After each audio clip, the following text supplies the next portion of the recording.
ಮಿತ್ರರೇ ನಮಸ್ಕಾರ. ಮಿತ್ರರೇ, ಇಡೀ ದೇಶ ಲೋಕಸಭಾ ಚುನಾವಣಾ ಮೂಡ್ನಲ್ಲಿದೆ. ಇವತ್ತಿಗೆ 4 ಹಂತದ ಚುನಾವಣೆ ಮುಕ್ತಾಯ ಆಗ್ತಾ ಇದೆ. ಕರ್ನಾಟಕದಲ್ಲಿ ಚುನಾವಣೆ ಮುಗಿದು ಹಲವು ದಿನಗಳು ಕಳೆದಿದೆ. ಈಗೇನಿದ್ರು ರಾಜಕೀಯ ಪಕ್ಷಗಳಲ್ಲಿ ಒಂದೇ ಲೆಕ್ಕಾಚಾರ: ಯಾರು ಎಷ್ಟು ಸೀಟ್ ಗೆಲ್ತಾರೆ, ಬಿಜೆಪಿ ಎಷ್ಟು ಗೆಲ್ಲಬಹುದು, ಕಾಂಗ್ರೆಸ್ ಎಷ್ಟು ಗೆಲ್ಲಬಹುದು, ಜೆಡಿಎಸ್ ಎಷ್ಟು ಗೆಲ್ಲಬಹುದು. ಇದೇ ಲೆಕ್ಕಾಚಾರದಲ್ಲಿ ಎಲ್ಲಾ ರಾಜಕೀಯ ಪಕ್ಷಗಳು ಕೂಡ ಇದ್ದಾವೆ. ಇದರ ನಡುವೆ ಮಿತ್ರರೇ, ಪಕ್ಕದ ರಾಜ್ಯವಾದಂತಹ ಮಹಾರಾಷ್ಟ್ರದ ಸಿಎಂ ಈಗ ಒಂದು ಬಾಂಬ್ ಸಿಡಿಸಿದ್ದಾರೆ. ಇದು ರಾಜಕೀಯ ವಲಯದಲ್ಲಿ ದೊಡ್ಡ ಸಂಚಲನವನ್ನು ಸೃಷ್ಟಿ ಮಾಡಿದೆ. ಅದು ಕೂಡ ಕರ್ನಾಟಕಕ್ಕೆ ಸಂಬಂಧಪಟ್ಟಂತಹ ವಿಚಾರ. ಕರ್ನಾಟಕದಲ್ಲಿ ಸರ್ಕಾರ ಬದಲಾವಣೆ ಆಗುತ್ತೆ. ಮಹಾರಾಷ್ಟ್ರದಲ್ಲಿ 2022ರಲ್ಲಿ ಯಾವ ರೀತಿಯಾಗಿ ಆಪರೇಷನ್ ನಡೀತೋ ಅದೇ ಮಾದರಿಯಲ್ಲಿ ಕರ್ನಾಟಕ ಸರ್ಕಾರವನ್ನು ಕೂಡ ಆಪರೇಷನ್ ಮಾಡ್ತೀವಿ. ಇದಕ್ಕೋಸ್ಕರವಾಗಿ ಆಪರೇಷನ್ ನಾಥಾ ಹೆಸರಿನಲ್ಲಿ ಬ್ಲೂ ಪ್ರಿಂಟ್ ಸಿದ್ಧವಾಗಿದೆ. ಕರ್ನಾಟಕದ ಸಿದ್ದರಾಮಯ್ಯ ಸರ್ಕಾರ ಪತನಗೊಳ್ಳುತ್ತೆ ಅಂತ ಹೇಳಿ ಮಹಾರಾಷ್ಟ್ರದ ಸಿಎಂ ಏಕನಾಥ ಶಿಂದೆ ಒಂದು ಭಾಷಣ ಮಾಡಿದ್ದಾರೆ. ಈ ಭಾಷಣದ ಬಗ್ಗೆ ಈಗ ಕರ್ನಾಟಕದಲ್ಲಿ ದೊಡ್ಡ ಮಟ್ಟದ ಚರ್ಚೆ ಆರಂಭವಾಗಿದೆ. ಸಿದ್ದರಾಮಯ್ಯ ಕೂಡ ಈ ಬಗ್ಗೆ ಮಾತನಾಡಿದ್ದಾರೆ, ಡಿ ಕೆ ಶಿವಕುಮಾರ್ ಈ ಬಗ್ಗೆ ಮಾತನಾಡಿದ್ದಾರೆ, ಎಲ್ಲ ರಾಜಕೀಯ ಮುಖಂಡರು ಕೂಡ ಈ ಬಗ್ಗೆ ಮಾತನಾಡೋದಕ್ಕೆ ಶುರು ಮಾಡಿದ್ದಾರೆ. ಹಾಗಾದರೆ ಮಿತ್ರರೇ, ನಿಜಕ್ಕೂ ಕರ್ನಾಟಕದಲ್ಲಿ ಆಪರೇಷನ್ ಮಾಡೋದಕ್ಕೆ ಸಾಧ್ಯ ಇದೆಯಾ? ಸಿದ್ದರಾಮಯ್ಯ ಸರ್ಕಾರವನ್ನು ಪತನಗೊಳಿಸೋದಕ್ಕೆ ಸಾಧ್ಯ ಇದೆಯಾ? ನಂಬರ್ಸ್ ಏನು ಹೇಳ್ತವೆ? ಬಿಜೆಪಿ ಅಂತಹ ಆಪರೇಷನ್ಗೆ ಕೈ ಹಾಕುತ್ತಾ? ಇದರಲ್ಲಿ ಸಕ್ಸಸ್ ಸಿಗುತ್ತಾ? ಮಹಾರಾಷ್ಟ್ರ ಸಿಎಂ ಹೇಳಿಕೆಗೆ ಏನಾದರೂ ಮಹತ್ವ ಇದೆಯಾ? ಇದೆಲ್ಲದನ್ನು ಈ ವಿಡಿಯೋದಲ್ಲಿ ನಿಮಗೆ ತಿಳಿಸ್ಕೊಡುವಂತಹ ಪ್ರಯತ್ನ ಮಾಡ್ತೀನಿ. ನೀವು ಈ ವಿಡಿಯೋನ ಕೊನೆವರೆಗೂ ಮಿಸ್ ಮಾಡದೆ ನೋಡಿ. ಮಿತ್ರರೇ, ಮಹಾರಾಷ್ಟ್ರದಲ್ಲಿ ಏನಾಯಿತು ಅಂತ ಹೇಳಿಬಿಡ್ತೀನಿ. ಆನಂತರ ಕರ್ನಾಟಕದಲ್ಲಿ ಇದಾಗಬಹುದಾ ಅನ್ನೋದನ್ನು ನಿಮಗೆ ತಿಳಿಸ್ತೀನಿ. 2019ರಲ್ಲಿ ಮಹಾರಾಷ್ಟ್ರ ವಿಧಾನಸಭೆಗೆ ಚುನಾವಣೆ ನಡೆಯುತ್ತೆ.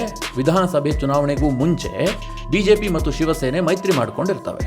ಚುನಾವಣಾ ಪೂರ್ವ ಮೈತ್ರಿ. ಹಾಗೆ ನೋಡೋಕೆ ಹೋದರೆ 2019ರ ಲೋಕಸಭಾ ಚುನಾವಣೆಯಲ್ಲೇ ಅವರ ಮೈತ್ರಿ ಏರ್ಪಟ್ಟಿರುತ್ತೆ. ಮಹಾರಾಷ್ಟ್ರದಲ್ಲಿ ಒಟ್ಟು 288 ವಿಧಾನಸಭಾ ಕ್ಷೇತ್ರಗಳಿದ್ದಾವೆ. ಈ ಪೈಕಿ ಬಿಜೆಪಿ 152ರಲ್ಲಿ ಸ್ಪರ್ಧೆ ಮಾಡಿರುತ್ತೆ, ಶಿವಸೇನೆ 124ರಲ್ಲಿ ಸ್ಪರ್ಧೆ ಮಾಡಿರುತ್ತೆ. ಇತರೆ NDAದ ಮಿತ್ರ ಪಕ್ಷಗಳಿಗೋಸ್ಕರವಾಗಿ 12 ಕ್ಷೇತ್ರವನ್ನು ಬಿಟ್ಟುಕೊಡಲಾಗಿರುತ್ತೆ. ಇತ್ತ ಕಡೆಯಲ್ಲಿ NCP ಮತ್ತು ಕಾಂಗ್ರೆಸ್ ಮೈತ್ರಿ ಇರುತ್ತೆ. ಆ ಸಂದರ್ಭದಲ್ಲಿ INDIA ಕೂಟ ಇರೋದಿಲ್ಲ, ಬದಲಾಗಿ UPA ಕೂಟ ಇರುತ್ತೆ. NCP 125 ಕ್ಷೇತ್ರದಲ್ಲಿ ಸ್ಪರ್ಧೆ ಮಾಡಿದ್ರೆ ಕಾಂಗ್ರೆಸ್ ಕೂಡ 125ರಲ್ಲೇ ಸ್ಪರ್ಧೆ ಮಾಡಿರುತ್ತೆ. ಇತರೆ ಪಕ್ಷಗಳು 38 ಕ್ಷೇತ್ರದಲ್ಲಿ ಸ್ಪರ್ಧೆ ಮಾಡಿರ್ತವೆ. ಹೀಗೆ ಮಹಾರಾಷ್ಟ್ರದಲ್ಲಿ 2019ರಲ್ಲಿ NDA ವರ್ಸಸ್ UPA ಆಗಿತ್ತು. ಇತರೆ ಚುನಾವಣೆ ಆಗುತ್ತೆ. ಬಿಜೆಪಿ 105 ಕ್ಷೇತ್ರವನ್ನು ಗೆದ್ದುಕೊಳ್ಳುತ್ತೆ, ಶಿವಸೇನೆ 56 ಕ್ಷೇತ್ರವನ್ನು ಗೆದ್ದುಕೊಳ್ಳುತ್ತೆ. ಅಲ್ಲಿಗೆ ಬಿಜೆಪಿ ಮತ್ತು ಶಿವಸೇನೆ ಸೇರಿ 161 ಕ್ಷೇತ್ರವನ್ನು ಗೆದ್ದುಕೊಳ್ತವೆ. ಮಹಾರಾಷ್ಟ್ರ ಸರ್ಕಾರ ರಚನೆ ಮಾಡಬೇಕು ಅಂತಂದ್ರೆ 145 ಮ್ಯಾಜಿಕ್ ನಂಬರ್ ಆಗಿರುತ್ತೆ. ಹೀಗಿರುವಾಗ ಬಿಜೆಪಿ ಮತ್ತು ಶಿವಸೇನೆ ಬಳಿಯಲ್ಲಿ ಸಫಿಷಿಯೆಂಟ್ ನಂಬರ್ ಇರುತ್ತೆ. ಇತ್ತ ಕಡೆಯಲ್ಲಿ NCPಯಿಂದ 54 ಮತ್ತು ಕಾಂಗ್ರೆಸ್ನಿಂದ 44 ಶಾಸಕರು ಆರಿಸಿ ಬಂದಿರ್ತಾರೆ. ಎಲ್ಲರಿಗೂ ಗೊತ್ತಿರುವುದೇನು? ಶಿವಸೇನೆ ಮತ್ತು ಬಿಜೆಪಿಯ ಮೈತ್ರಿಕೂಟ ರಚನೆ ಆಗುತ್ತೆ. ಆದರೆ ಮಿತ್ರರೇ, ಆಗಿದ್ದೇ ಬೇರೆ. ಶಿವಸೇನೆಯ ಉದ್ಧವ್ ಠಾಕ್ರೆಗೆ ಮುಖ್ಯಮಂತ್ರಿ ಆಗುವಂತಹ ಆಸೆ ಬರುತ್ತೆ. ಅವರು ಮುಖ್ಯಮಂತ್ರಿ ಗಾದಿಗಾಗಿ ಪೈಪೋಟಿ ನಡೆಸ್ತಾರೆ. ಬಿಜೆಪಿ ಹೈಕಮಾಂಡ್ ಇದಕ್ಕೆ ಒಪ್ಪೋದಿಲ್ಲ. ಯಾವ ಕಾರಣಕ್ಕೂ ನಾವು ಬಿಟ್ಕೊಡೋದಕ್ಕೆ ಸಿದ್ಧ ಇಲ್ಲ. ನೀವು 124 ಕ್ಷೇತ್ರದಲ್ಲಿ ಸ್ಪರ್ಧೆ ಮಾಡಿ ಜಸ್ಟ್ 56 ಕ್ಷೇತ್ರವನ್ನು ಗೆದ್ದುಕೊಂಡಿದ್ದೀರಿ. ನಾವು 152ರಲ್ಲಿ ಸ್ಪರ್ಧೆ ಮಾಡಿ 105 ಕ್ಷೇತ್ರವನ್ನು ಗೆದ್ದುಕೊಂಡಿದ್ದೀವಿ. ನಾವು CM ಗಾದಿಯನ್ನು ಬಿಡೋದಿಲ್ಲ ಅಂತೇಳಿ ಕೇಂದ್ರ ಹೈಕಮಾಂಡ್ ಸ್ಪಷ್ಟ ನಿರ್ಧಾರವನ್ನು ಕೈಗೊಳ್ಳುತ್ತೆ. ಈ ಹಗ್ಗಜಗ್ಗಾಟ ನಡೀತಲೇ ಇರುತ್ತೆ. ಕೊನೆಗೆ ಅಂತಿಮವಾಗಿ ಏನಾಗುತ್ತೆ? ಶಿವಸೇನೆ ಈ ಮೈತ್ರಿಕೂಟದಿಂದಲೇ ಹೊರಬರುತ್ತೆ. ಹೊರಬಂದಿದ್ದು ಮಾತ್ರ ಅಲ್ಲ, ತನ್ನ ಬದ್ಧ ವೈರಿಯಾದಂತಹ ಕಾಂಗ್ರೆಸ್ ಜೊತೆ ಸೇರಿಕೊಂಡು ಸರ್ಕಾರವನ್ನು ರಚನೆ ಮಾಡುತ್ತೆ. ಕಾಂಗ್ರೆಸ್, NCP ಮತ್ತು ಶಿವಸೇನೆ 3 ಪಕ್ಷಗಳು ಸೇರಿಕೊಂಡು ಸರ್ಕಾರವನ್ನು ರಚನೆ ಮಾಡ್ತವೆ. ಉದ್ಧವ್ ಠಾಕ್ರೆ ಮಹಾರಾಷ್ಟ್ರದ ಮುಖ್ಯಮಂತ್ರಿ ಆಗ್ತಾರೆ. ಆದರೆ ಮಿತ್ರರೇ, ಈ ಮೈತ್ರಿಯ ಬಗ್ಗೆ ಶಿವಸೇನೆಯಲ್ಲೇ ಸಾಕಷ್ಟು ಅಪಸ್ವರಗಳಿರ್ತವೆ. ಇದು 2022ರ ವೇಳೆಗೆ ಸ್ಫೋಟಗೊಳ್ಳುತ್ತೆ. ಏಕನಾಥ್ ಶಿಂದೆ ನೇತೃತ್ವದಲ್ಲಿ 2/3 ಶಿವಸೇನೆಯ ಶಾಸಕರು ಆ ಸರ್ಕಾರದಿಂದ ಹೊರಬರ್ತಾರೆ. ಹಾಗೆ ಬಂದಂತಹ ಏಕನಾಥ್ ಶಿಂದೆ ಬಣ ಬಿಜೆಪಿಯ ಜೊತೆಗೆ ಕೈ ಜೋಡಿಸುತ್ತೆ. ಬಿಜೆಪಿ ಹೈಕಮಾಂಡ್ ಏನು ತೀರ್ಮಾನ ಮಾಡುತ್ತೆ? ಮುಖ್ಯಮಂತ್ರಿ ಗಾದಿ ನಮಗೆ ಬೇಡ, ಶಿವಸೇನೆಯಿಂದ ಹೊರಬಂದಿರುವಂತಹ ಏಕನಾಥ್ ಶಿಂದೆಯೇ ಮುಖ್ಯಮಂತ್ರಿ ಆಗಲಿ ಅಂತ ಬಿಜೆಪಿ ಹೈಕಮಾಂಡ್ ಒಂದು ತೀರ್ಮಾನವನ್ನು ಕೈಗೊಳ್ಳುತ್ತೆ. ಏಕನಾಥ್ ಶಿಂದೆ ಮುಖ್ಯಮಂತ್ರಿ ಆಗ್ತಾರೆ. ಆನಂತರದಲ್ಲಿ ಮಿತ್ರರೇ, ಬಿಜೆಪಿ NCPಯನ್ನು ಕೂಡ ಒಡೆಯುತ್ತೆ. NCPಯಿಂದ ಅಜಿತ್ ದಾದಾ ಪವಾರ್ ಹೊರಬರ್ತಾರೆ. ಅವರು ಕೂಡ ಉಪಮುಖ್ಯಮಂತ್ರಿ ಆಗ್ತಾರೆ.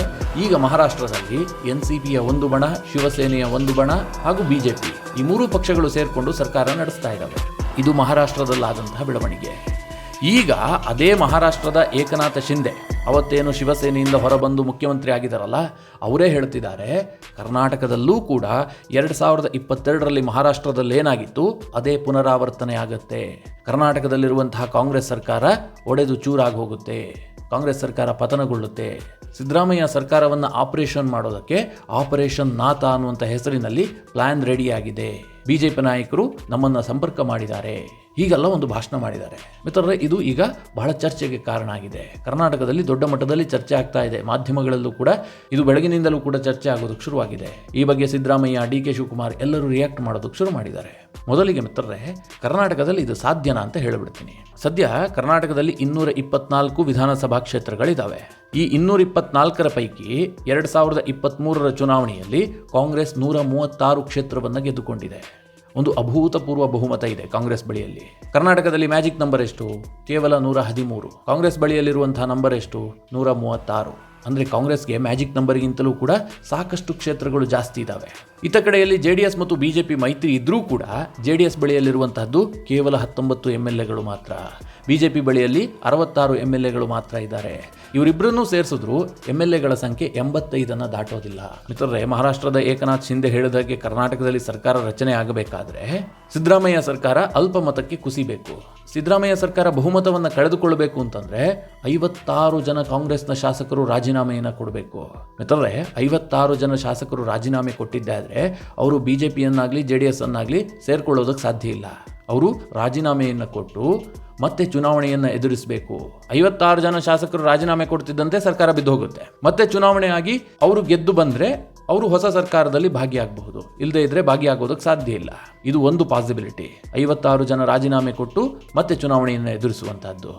ಇಲ್ಲದೆ ಹೋದರೆ ಕಾಂಗ್ರೆಸ್ನ 2/3 ಶಾಸಕರು ಆ ಪಕ್ಷದಿಂದ ಹೊರಬರಬೇಕು. ಆಗ ಯಾವುದೇ ಚುನಾವಣೆ ನಡೆಯೋದಿಲ್ಲ. ಅವರು ಯಾರಿಗೆ ಬೇಕಾದರೂ ಬೆಂಬಲ ಕೊಡಬಹುದು. ಆ 2/3 ಶಾಸಕರು BJPಗೆ ಬೆಂಬಲ ಕೊಡಬಹುದು ಅಥವಾ JDSಗೆ ಬೆಂಬಲ ಕೊಡಬಹುದು. ನೀವೇ ಮುಖ್ಯಮಂತ್ರಿ ಆಗಿ ಅಂತ ಬೇಕಾದರೂ ಹೇಳಬಹುದು. ಅಥವಾ ಆ 2/3 ಶಾಸಕರು ಹೊರಬಂದಿರ್ತಾರಲ್ಲ ಕಾಂಗ್ರೆಸ್ನಿಂದ, ಅವರಲ್ಲಿ ಯಾರಾದರೂ ಒಬ್ಬರು ಮುಖ್ಯಮಂತ್ರಿಯಾಗಿ ಅವರಿಗೆ ಬೇಕಾದರೆ BJP ಅಥವಾ JDS ಬೆಂಬಲವನ್ನು ಸೂಚಿಸಬಹುದು. ಇದೊಂದು ಪಾಸಿಬಿಲಿಟಿ ಇದೆ. ಆದರೆ ಮಿತ್ರರೇ, ಈ 2/3 ಶಾಸಕರು ಅಂತಂದ್ರೆ ಆ ನಂಬರ್ ಎಷ್ಟು ಕೇಳಿದ್ರೆ ನೀವು ಗಾಬರಿಗೊಳಗಾಗ್ತೀರಿ. ಕರ್ನಾಟಕ ಕಾಂಗ್ರೆಸ್ನಲ್ಲಿ 2/3 ಶಾಸಕರು ಹೊರಬರಬೇಕು ಅಂತಂದ್ರೆ ಆ ಸಂಖ್ಯೆ 92. 136 ಶಾಸಕರ ಪೈಕಿ 92 ಶಾಸಕರು ಕಾಂಗ್ರೆಸ್ನಿಂದ ಹೊರಬಂದಿದ್ದೇ ಆದರೆ ರಾಜ್ಯದಲ್ಲಿ ಚುನಾವಣೆ ಆಗೋದಿಲ್ಲ. ಇಲ್ಲದೆ ಹೋದರೆ ಹೊರಬಂದಂತಹ MLAಗಳ ಕ್ಷೇತ್ರಗಳಿಗೆ ಚುನಾವಣೆ ಆಗಬೇಕು. ಇತರೆ ಸಾಧ್ಯತೆಗಳಿದೆ ಅಂತ ನಿಮ್ಗೆ ಅನಿಸ್ತಾ ಇದೆಯಾ? ಖಂಡಿತವಾಗ್ಲೂ ಸಾಧ್ಯ ಇಲ್ಲ. ಅಂತಹ ದುಸ್ಸಾಹಸಕ್ಕೆ ಯಾವುದೇ ಒಬ್ಬ ನಾಯಕ ಅಷ್ಟೊಂದು ಜನ ಶಾಸಕರನ್ನು ಒಗ್ಗೂಡಿಸುವಂತಹದ್ದು ಬಹಳ ಕಷ್ಟ. ಅಷ್ಟೊಂದು ಶಾಸಕರನ್ನು ಒಗ್ಗೂಡಿಸಿ ಸರ್ಕಾರವನ್ನು ಪತನ ಮಾಡುವಂತಹದ್ದು ಅಥವಾ 92 ಶಾಸಕರು ಹೊರಬರುವಂತಹದ್ದು ಅಷ್ಟು ಈಸಿ ಮಾತಲ್ಲ. ಹೀಗಾಗಿ ಏಕನಾಥ್ ಶಿಂದೆ ಏನೇ ಹೇಳಿದ್ರೂ ಕೂಡ ಅದಕ್ಕೆ ಜಾಸ್ತಿ ಮಹತ್ವ ಇಲ್ಲ. ಕರ್ನಾಟಕದಲ್ಲಿ ಸಿದ್ದರಾಮಯ್ಯನವರ ಸರ್ಕಾರ ಬಹಳ ಸುಭದ್ರವಾಗಿದೆ. ಇದನ್ನು ಶೇಕ್ ಮಾಡುವಂತಹದ್ದು ಅಂದುಕೊಂಡಷ್ಟು ಈಸಿಯಾಗಿಲ್ಲ. 2019ರಲ್ಲಿ JDS ಮತ್ತು ಕಾಂಗ್ರೆಸ್ ಸರ್ಕಾರವನ್ನು BJP ಪತನ ಮಾಡಿತ್ತು, ಆಪರೇಷನ್ ಮಾಡಿತ್ತು. ಆಗ BJP ಬಳಿಯಲ್ಲಿ 104 ಜನ MLAಗಳಿದ್ರು. ಸರ್ಕಾರ ಬೀಳಿಸೋದು ಅಷ್ಟು ಕಷ್ಟ ಆಗಿರಲಿಲ್ಲ.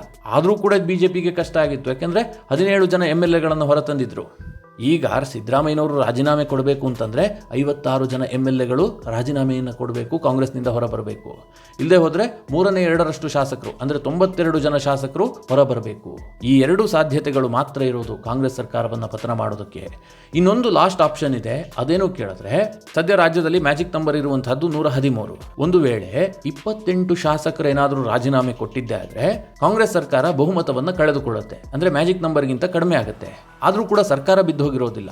ಆ 28 ಜನ ಶಾಸಕರು ಮತ್ತೆ ಪುನಃ ಚುನಾವಣೆಯನ್ನು ಎದುರಿಸಬೇಕು. ಆ ಸಂದರ್ಭದಲ್ಲಿ 28ಕ್ಕೆ 28 ಜನ ಗೆದ್ದು ಬಂದಿದ್ದೆ ಆದರೆ ಕಾಂಗ್ರೆಸ್ ಆ ಯಾವ ಕ್ಷೇತ್ರವನ್ನು ಗೆದ್ದುಕೊಂಡಿಲ್ಲ ಅಂತಾದರೆ ಆಗ ಸಿದ್ದರಾಮಯ್ಯನವರ ಸರ್ಕಾರ ಬಹುಮತ ಕಳೆದುಕೊಳ್ಳುತ್ತೆ. ಮಿತ್ರರೇ, ಇದೆಲ್ಲ ಹೈಪೋಥೆಟಿಕಲಿ ಮಾತನಾಡುವಂತಹದ್ದು. ಆದರೆ ಹೋದರೆ ಬಹಳ ಕಷ್ಟ. ರಾಜಕೀಯದಲ್ಲಿ ಯಾವುದು ಕೂಡ ಅಷ್ಟು ಈಸಿ ಇಲ್ಲ. ಹೀಗಾಗಿ BJPಯವರಿಗೂ ಗೊತ್ತು ಈ ಸರ್ಕಾರವನ್ನು ಬೀಳಿಸೋದಕ್ಕೆ ಸಾಧ್ಯ ಇಲ್ಲ. ಮುಂದಿನ 5 ವರ್ಷಗಳ ಕಾಲ ನಾವು ವಿಪಕ್ಷದಲ್ಲೇ ಕೂರೋದು ಅಂತ. JDS BJP ಒಂದಾದರೂ ಕೂಡ ರಾಜ್ಯ ಸರ್ಕಾರವನ್ನು ಅಲ್ಲಾಡಿಸುವಂತಹದ್ದು ಅಷ್ಟು ಸುಲಭದ ಮಾತಲ್ಲ. ಏಕನಾಥ್ ಶಿಂದೆ ಹೇಳಿಕೆ ಬರ್ತಿದ್ದಂತೆ DK ಶಿವಕುಮಾರ್ ಕೂಡ ಈ ಬಗ್ಗೆ ಮಾತನಾಡಿದ್ದಾರೆ. ಅವ್ರೇನು ಹೇಳಿದ್ದಾರೆ ಅಂತಂದ್ರೆ, ಕರ್ನಾಟಕ ಸರ್ಕಾರ ತುಂಬಾ ಸುಭದ್ರವಾಗಿದೆ, ಮಹಾರಾಷ್ಟ್ರ ಸರ್ಕಾರವೇ ಬಿದ್ದು ಹೋಗ್ಬಿಡಬಹುದು, ಅವರದೇ ಸರ್ಕಾರ ಅಲ್ಲಾಡ್ತಾ ಇದೆ, ಅಲ್ಲಿ ಶಿವಸೇನೆಯಿಂದ ಹೊರಬಂದಂತಹ MLAಗಳು ಅಸಮಾಧಾನಗೊಂಡಿದ್ದಾರೆ, ಅವರು ಮತ್ತೆ ವಾಪಸ್ ಉದ್ಧವ್ ಠಾಕ್ರೆ ಬಣಕ್ಕೆ ಹೋಗ್ತಾರೆ. ಹೀಗಾಗಿ ಲೋಕಸಭೆ ಚುನಾವಣೆ ಆಗ್ತಿದ್ದಂತೆ ಮಹಾರಾಷ್ಟ್ರದಲ್ಲಿ ನಮ್ಮ ಮೈತ್ರಿ ಸರ್ಕಾರ ಬರುತ್ತೆ ಅಂತ DK ಶಿವಕುಮಾರ್ ಹೇಳಿದ್ದಾರೆ. ಅಂದ್ರೆ ಈ ಹಿಂದೆ ಇತ್ತಲ್ಲ, ಶಿವಸೇನೆಯ ಉದ್ಧವ್ ಠಾಕ್ರೆ ಬಣ, ಮತ್ತೊಂದು ಕಡೆಯಲ್ಲಿ NCPಯ ಶರದ್ ಪವಾರ್ ಬಣ, ಇನ್ನೊಂದು ಕಡೆ ಕಾಂಗ್ರೆಸ್, ಈ ಮೂವರು ಸೇರಿಕೊಂಡು ಮತ್ತೆ ಸರ್ಕಾರ ರಚನೆ ಮಾಡ್ತಾರೆ ಅನ್ನುವ ಅರ್ಥದಲ್ಲಿ DK ಶಿವಕುಮಾರ್ ಮಾತನಾಡಿದ್ದಾರೆ. ಇನ್ನೊಂದು ಕಡೆ ಸಿದ್ದರಾಮಯ್ಯ ಕೂಡ ಈ ಬಗ್ಗೆ ಮಾತನಾಡಿದ್ದಾರೆ. ಅವರೇನು ಹೇಳಿದ್ದಾರೆ ಕೇಳಿದ್ರೆ, ಏಕನಾಥ್ ಶಿಂದೆ ಒಂದು ದೊಡ್ಡ ಭ್ರಮೆಯಲ್ಲಿದ್ದಾರೆ. ನಾವು ಕರ್ನಾಟಕದ ಲೋಕಸಭಾ ಚುನಾವಣೆಯಲ್ಲಿ 20 ಕ್ಷೇತ್ರವನ್ನು ಗೆದ್ದುಕೊಳ್ತೀವಿ. ಬಿಜೆಪಿಯವರು ಸೋಲ್ತಾರೆ, ಆ ಹತಾಶೆಯಲ್ಲೇ ಅವರು ಈ ರೀತಿಯಾಗಿ ಮಾತನಾಡ್ತಾ ಇದ್ದಾರೆ ಅಂತ ಸಿದ್ದರಾಮಯ್ಯನವರು ಲೇವಡಿ ಮಾಡಿದ್ದಾರೆ. ಮಿತ್ರರೇ, ಕರ್ನಾಟಕದಲ್ಲಿ ಲೋಕಸಭಾ ಚುನಾವಣೆ ಆಗ್ತಿದ್ದಂತೆ ಸಿಎಂ ಬದಲಾವಣೆಯ ಚರ್ಚೆ ಜೋರಾಗುತ್ತೆ, ಅದರಲ್ಲೇನು ಡೌಟ್ ಇಲ್ಲ. ಒಂದು ವೇಳೆ ಈ ಬಣ ರಾಜಕಾರಣ ಜಾಸ್ತಿ ಆಗಿದ್ದೇ ಆದರೆ ಸರ್ಕಾರ ಪತನಗೊಳ್ಳುವಂತಹ ಸಾಧ್ಯತೆ ಇಲ್ಲವೇ ಇಲ್ಲ ಅಂತ ಹೇಳೋದಕ್ಕೆ ಸಾಧ್ಯ ಇಲ್ಲ. ಸಿದ್ದರಾಮಯ್ಯನವರು ತನ್ನ ಬಳಿಯಲ್ಲಿ 92 ಜನ ಶಾಸಕರನ್ನು ಕರೆದುಕೊಂಡು ಹೊರಬಂದಿದ್ದೇ ಆದರೆ ಅವರಿಗೆ ಬಿಜೆಪಿ ಬೆಂಬಲ ಕೊಡಬಹುದು ಅಥವಾ JDS ಬೆಂಬಲ ಕೊಡಬಹುದು, ಅವರು ಮುಖ್ಯಮಂತ್ರಿ ಆಗಬಹುದು. ಇಲ್ಲದೆ ಹೋದರೆ DK ಶಿವಕುಮಾರ್ 92 ಜನ ಶಾಸಕರನ್ನು ಕರೆದುಕೊಂಡು ಹೊರಬರಬೇಕು. ಸದ್ಯಕ್ಕೆ ನಮಗೆ ಎದುರುಗಡೆ ಕಾಣ್ತಾ ಇರುವಂಥದ್ದು ಈ 2 ಬಣ ಮಾತ್ರ. ಹೀಗಾಗಿ ಇಲ್ಲೇನಾದರೂ ವ್ಯತ್ಯಾಸಗಳು ಆದರೆ ಹೋದರೆ ಅನ್ನೋದ್ರ ಬಗ್ಗೆ ಚರ್ಚೆ ಮಾಡಬೇಕಷ್ಟೇ. ಮಿತ್ರರೇ, ಓವರಾಲ್ ಆಗಿ ಹೇಳೋದಾದರೆ ಕರ್ನಾಟಕದಲ್ಲಿರುವಂತಹ ಕಾಂಗ್ರೆಸ್ ಸರ್ಕಾರ ಬಹಳ ಸುಭದ್ರವಾಗಿದೆ. ಇದನ್ನು ಅಷ್ಟು ಈಸಿಯಾಗಿ ಅಲುಗಾಡಿಸೋದು ಅಸಾಧ್ಯ. ಒಂದು ವೇಳೆ ಲೋಕಸಭಾ ಚುನಾವಣೆಯಲ್ಲಿ ಕಾಂಗ್ರೆಸ್ 0 ಸುತ್ತಿದ್ರೂ ಕೂಡ ಒಂದು ಕ್ಷೇತ್ರವನ್ನು ಗೆಲ್ಲಿಲ್ಲ ಅಂತ ಅಂದುಕೊಳ್ಳಿ, ಆಗಲೂ ಕೂಡ ಸರ್ಕಾರದ ಮೇಲೆ ಏನು ಪರಿಣಾಮ ಬೀರೋದಿಲ್ಲ. ಯಾಕೆಂದರೆ ಕಾಂಗ್ರೆಸ್ ಬಳಿಯಲ್ಲಿ ಅಷ್ಟೊಂದು ಬಹುಮತ ಇದೆ. ಮಿತ್ರರೇ, ನಿಮಗೇನನ್ಸುತ್ತೆ? ಏಕನಾಥ್ ಶಿಂದೆ ಅವರ ಹೇಳಿಕೆಯಲ್ಲಿ ಏನಾದರೂ ಅರ್ಥ ಇದೆಯಾ? ಅಂತಹ ಆಪರೇಷನ್ ಕರ್ನಾಟಕದಲ್ಲಿ ನಡೆಯುವಂತಹ ಸಾಧ್ಯತೆಗಳಿದೆಯಾ? ನಿಮ್ಮ ಅನಿಸಿಕೆ ಅಭಿಪ್ರಾಯವನ್ನು ಕಮೆಂಟ್ ಮಾಡುವ ಮೂಲಕ ನಮಗೆ ತಿಳಿಸಿ. ಹಾಗೆ ನಿಮಗೆ ಈ ವಿಡಿಯೋ ಇಷ್ಟವಾದರೆ ಲೈಕ್ ಮಾಡಿ. ಜೊತೆಗೆ ನೀವಿನ್ನೂ ನಿಮ್ಮ ನೆಚ್ಚಿನ ಸಂಸ್ಕಾರ ಸೌರಭ ಯೂಟ್ಯೂಬ್ ಚಾನಲ್ನ ಸಬ್ಸ್ಕ್ರೈಬ್ ಮಾಡಿಲ್ಲ ಅಂತಾದರೆ ಈ ಕೂಡಲೇ ಸಬ್ಸ್ಕ್ರೈಬ್ ಮಾಡಿ. ಮುಂದಿನ ಎಲ್ಲ ಅಪ್ಡೇಟ್ಗಳ ನೋಟಿಫಿಕೇಷನ್ಗಾಗಿ ಬೆಲ್ ಐಕಾನ್ ಒತ್ತಿ.